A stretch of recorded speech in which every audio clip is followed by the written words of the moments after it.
सर्व भक्तांचं स्वागत आहे नागेश्वर धुंगा या चॅनलवर। आपण या व्हिडिओमध्ये बघणार आहोत संजयजी बनसोडे आमदार साहेब व माजी क्रीडा मंत्री यांचे भव्य मनोगत। उपस्थित गुरुवर्य आपल्या सगळ्यांचेच प्रेरणास्थान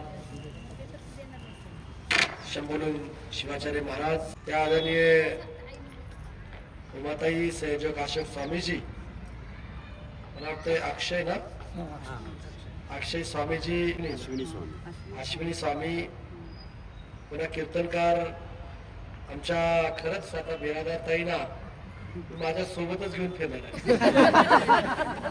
निवडणुकीत जर माझ्या सोबत प्रचारामध्ये जर असत्या तर आणखीन 10,000 मतं वाटत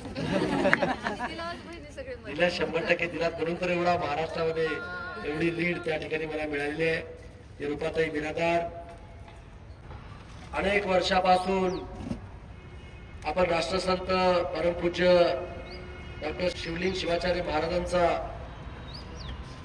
जन्मोत्सव आपण या ठिकाणी साजरा करतो। मी आता बुकलेट पाहिलं आणि बुकलेटामध्ये मी कितीतरी वर्ष माग मी गेलो आणि मनामध्येच त्या आठवणी मी त्या ठिकाणी जागृत करण्याचं काम मी त्या ठिकाणी केलं। अशोक स्वामीजींनी, मला वाटतं मी पहिल्यांदा इथं आलो नाही, या अगोदर येऊन गेलो, मला आठवते चांगलं। आणि खरंच आता बिरादार ताईने सांगितल्याप्रमाणे, रूपाताईने सांगितल्याप्रमाणे खूप चांगल्या पद्धतीचं मार्गदर्शन, आप्पाबद्दलचं कार्य, आप्पाबद्दलची आपली श्रद्धा हे त्यांनी त्यांच्या मनोगतामधून आपल्याला त्या ठिकाणी सांगितलेले आहे। आणि आप्पाने सुद्धा उमादेवीना, म्हणजे उमादिदीना, उमादेवीच ना, असं बोट करून सांगितलं होतं मला। पहिल्यांदाच मी आता मी तुमच्या तोंडून ऐकलं की ते आपली आई आहे। किती गोड वाणीनं त्याचं वर्णन आपल्या या छोट्याशा कार्यक्रमामध्ये त्या ठिकाणी सांगितलं गेलं। देव कोण आहे? सगळेजण तुम्ही बसलेले तर देव आहेत, मी तरी मी असा मानणारा एक छोटासा कार्यकर्ता आहे। तुम्हाला सांगतो, प्रत्येकाच्या मध्ये देव आहे, फक्त आपली बघण्याचा दृष्टिकोन हा अतिशय पवित्र असला पाहिजे असं मला या ठिकाणी वाटतं। माझे सुद्धा जसा आज मला गुरुवर्य शंभूलिंग शिवाचार्य महाराज आशीर्वाद देतात, त्यावेळेस सुद्धा राष्ट्रसंत वसुंधरा रत्न डॉक्टर शिवलिंग शिवाचार्य महाराज सुद्धा मला सातत्यानं डोक्यावरती हात ठेवून मला आशीर्वाद त्या ठिकाणी देत होते। आणि त्या आशीर्वादाच्या जोरावरतीच, त्यांच्या ऊर्जा घेऊनच मी विधानसभेची निवडणूक लढली, पहिली लढली, दुसरी लढली आणि मोठ्या मताधिक्यानं तुमच्या सगळ्याच्या सहकार्यानं मला त्या ठिकाणी निवडून येता आलं। आणि बिरादार साहेब ताईने सांगितलं की सगळं चांगलं झालं का नाही? अगोदर कोण आमदार की कोण मंत्री की माहित होता का कुणाला? कुणाला तरी माहित होता? तुम्हाला वाटतं का आता मी आमदार आहे, मंत्री आहे, तुमचा भाऊ आहे म्हणून वाटतं का नाही? म्हणजे किती आवडीनं तुमच्या मुखामधून माझं नाव तुम्ही त्या ठिकाणी घेता। मला सुद्धा वाटतं की मी हा मतदारसंघ असेल किंवा तुम्ही सगळेजण असाल, माझ्या कुटुंबातले सदस्य, मी तुमच्या कुटुंबातला सदस्य असल्यासारखं मला त्या ठिकाणी वाटत असतं कानडे साहेब। आणि म्हणून मी स्वतःला खरंच भाग्यवान समजतो की तुमच्यासारखी चांगली सगळे महान लोक माझ्यासोबत त्या ठिकाणी जोडले गेलेत। आणि म्हणून जे राष्ट्रसंतांचा जो विचार होता, तो विचार पुढे घेऊन जाण्यासाठी तुम्ही दोघेजण खूप चांगल्या पद्धतीने त्या ठिकाणी काम करतायत आणि ते केलंच पाहिजे। मी परवाच लातूर जिल्ह्याचे पालकमंत्री छत्रपती शिवाजी महाराजांचे वंशज शिवेंद्रराजे भोसले हे लातूरचे पालकमंत्री झाले आणि त्याला स्वतः रात्री 10-10:30 वाजता मी भक्ती स्थळावरती त्याला घेऊन त्या ठिकाणी मी गेलो आणि तिथं आरती, तिथं दर्शन आणि मग राष्ट्रसंतांचं जे काय काम होतं, महान काम होतं देश सेवेचं, ते सुद्धा आम्ही तिथं सांगण्याचं काम मी त्या ठिकाणी केलं। आणि भक्ती स्थळाला सुद्धा जे काही मदत लागेल शासनाच्या वतीनं त्याच पद्धतीनं आम्ही मदत करण्याचं काम भविष्य काळामध्ये आम्ही त्या ठिकाणी करतोय। त्याचा एक प्लॅन आम्ही आपण त्या ठिकाणी करण्याचं सूचना आम्ही त्या ठिकाणी दिलेल्या आहेत। आणि त्या भविष्यात सुद्धा आम्ही त्या ठिकाणी करूया. आदरणीय किती 11 लाख रुपये तर मी दिले, ती माझं कर्तव्यच होतं, ते मुन्ना पाटील साहेबांच्या हाताने दिले. पण त्याच्यापेक्षा आज डॉक्टर शिवलिंग शिवाचार्य महाराज यांच्या जन्मोत्सवानिमित्त शिवकथा ठेवण्यासंदर्भामध्ये माझ्या मोठी बहीण आदरणीय बिरादर ताईंनी मला या ठिकाणी सूचना केल्या. खरं तर रुपाताई, मी अनेक वर्षापासून मला सुद्धा वाटतं की आपल्या उदगीरमध्ये एक मोठी शिवकथा झाली पाहिजे, हे माझी सुद्धा भूमिका आहे. इलेक्शनच्या अगोदरच जेव्हा नांदेडला प्रदीपजी मिश्रा जे आले होते त्यावेळेस सुद्धा एक शिष्टमंडळ त्या ठिकाणी आम्ही जाऊन त्यांना भेटलो होतो, पण त्याला वेळ नव्हता. परत ते सोलापूरला आले, सोलापूरला पण आम्ही त्या ठिकाणी जाऊन आलो. ते म्हणाले की आपण निवडणूक झाल्यानंतर आपण त्या ठिकाणी कार्यक्रम करूया. हो, कार्यक्रम करणं ताई सोपं नाही. तुम्ही बघितलं असाल, राष्ट्रपती महोदया उदगीरला आल्या, एक इतिहास निर्माण झाला. अखिल भारतीय मराठी साहित्य संमेलन झालं, एक इतिहास निर्माण झाला. MH55 आता लातूर जिल्ह्यातून आपण उदगीर जिल्हा निर्मितीकडे आपली वाटचाल चालू आहे. आपली वेगळी ओळख निर्माण झाली आणि हे प्रदीप मिश्राजीचा सुद्धा एक कार्यक्रम घेऊन आतापर्यंत मला वाटतंय लातूर जिल्ह्यामध्ये कुठेही झाला होता का नाही मला माहित नाही. तो मान उदगीरला मिळाला पाहिजे, हे रुपाताईची भूमिका त्या ठिकाणी आहे. आणि आप्पांनी साक्षात मला असं सांगितले. उमाताई, मला इतकी दिवस का सांगितलंय तुम्ही? ते महाराज आहेत, त्यांच्या उपस्थितीमध्ये सांगितलं होतं की ते लिंगायत भवन झालं पाहिजे. आज बघा तुम्ही लिंगायत भवन किती सुंदर झालंय. कोण कोण गेलं होतं लिंगायत भवनला सांगा? सगळेजण गेला. तू गेलो होते नाही? जेव्हा जाऊन बघा, अतिशय सुंदर. तिथं सत्संग करायचा. आता स्वामीजींच्या घरी ठीक आहे, पण आता आपले सगळे सत्संग लिंगायत भवन त्या ठिकाणी झाले पाहिजे. सगळे कार्यक्रम वीरशैव लिंगायत भवनाचे समाजाचेच नाहीत तर सगळ्या समाजाचे लोकांचे कार्यक्रम त्या वीरशैव लिंगायत भवन मध्ये त्या ठिकाणी झाले पाहिजे. महाराजांचं खरं तर खूप मन मोठं आहे.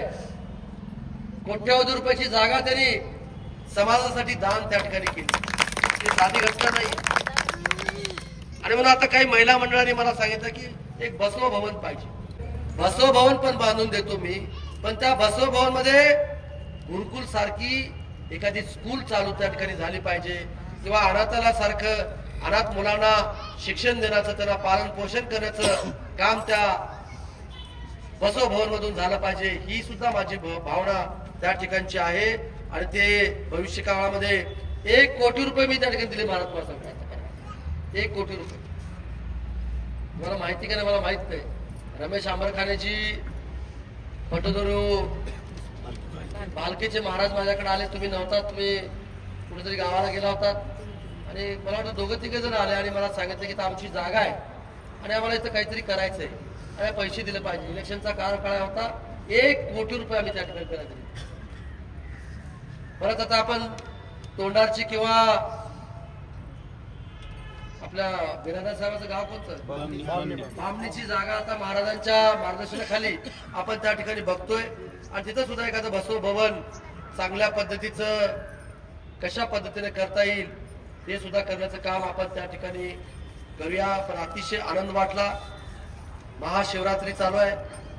महाशिवरात्रीच्या या सप्त्यानिमित्त मला येऊन इथं राष्ट्रसंत शिवलिंग शिवाचार्य महाराजांचं दर्शन घेता आलं. शंभुलिंग शिवाचार्य महाराजांचं दर्शन त्या ठिकाणी घेता आलं. तुमच्याशी संवाद साधण्याची संधी या ठिकाणी मला मिळाली. कारण निवडणूक झाल्यानंतर आपली भेट झालीच नव्हती. आणि म्हणून तुमचेही आभार व्यक्त करायचे होते. मला तुम्हालाही नतमस्तक या ठिकाणी व्हायचं होतं. कारण तुम्ही प्रत्येक जण निवडणुकीमध्ये आपला स्वतःचा सक्का भाऊ निवडणुकीला उभारलाय, आपला मुलगा उभारलाय. या भावनेतून तुम्ही त्या ठिकाणी काम करत होतात याची जाणीव मला त्या ठिकाणची आहे. आणि म्हणूनच मराठवाड्यामध्ये सगळ्यात जास्त लीडनं ही निवडणूक महाराज जनतेने त्या हातात घेतली होती. ही निवडणूक सगळी जनतेने हातात घेतली होती. कुणी काही जरी म्हणलं लोक इकडलं कारण ऐकायचे आणि इकडून सोडून देत होते. अनेक जण मला भीती घालायचा प्रयत्न करत होते.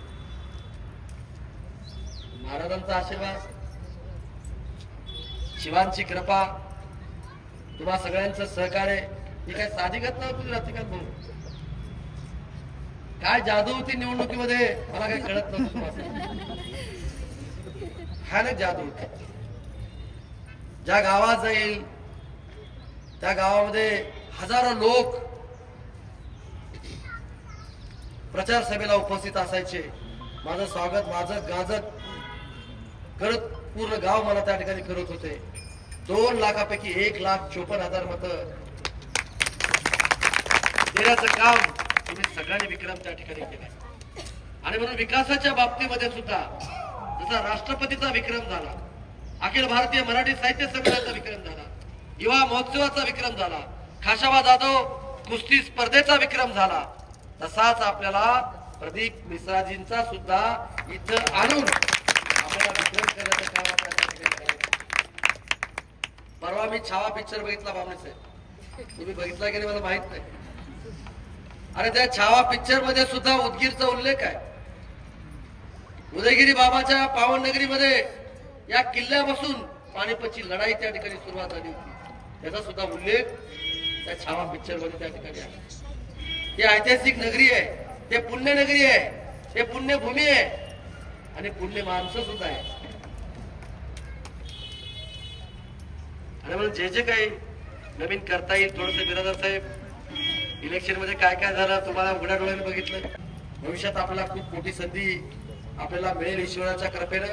आणि ज्यावेळेस रामाचं वनवास संपून ज्यावेळेस राज्याभिषेक झाला, राज्याभिषेक झाल्यानंतर सुद्धा रामाचं लक्ष त्या अंगठीवर गेलं आणि त्यावेळेस सुद्धा ये भी दिन जाएंगे असं रामाला ते वाचण्यात आलं.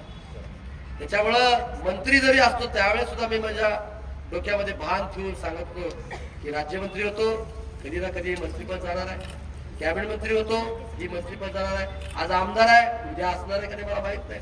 म्हणून ते कधीही त्याचा लोभ मी कधी केला नाही आणि करणार नाही, करणार सुद्धा त्या ठिकाणी नाही. पण अतिशय चांगल्या कार्यक्रमाला येण्याचा योग मला तुम्ही घडवून स्वामी परिवाराने त्या ठिकाणी आणला. खरं तर आमचे विजयकुमार स्वामी साहेबांनी सुद्धा आपल्या भागामध्ये प्रवचनकार, कीर्तनकार चांगल्या पद्धतीचे झाले पाहिजे म्हणून डॉक्टर शंभुलिंग महाराजांच्या मार्गदर्शनाखाली एक रेणुकाचार्य संस्कार भवन ते त्या ठिकाणी उभा करतायत. आता हे किती जणांनी बघितलं सांगा बरं रेणुकाचार्य भवन? कोणीच बघितलं. गेलं पाहिजे तिथे, हे काय काम करतात बघितलं पाहिजे, त्यांना मदत केली पाहिजे, त्यांना आशीर्वाद दिला पाहिजे, तरच काम त्या ठिकाणी पुढे जाणार आहे. आणि म्हणून तुम्ही जरा आणखीन काही पैसे लागतील तर मला सांगा, ते सुद्धा देण्याचं काम आपण त्या ठिकाणी करूया. हा शब्द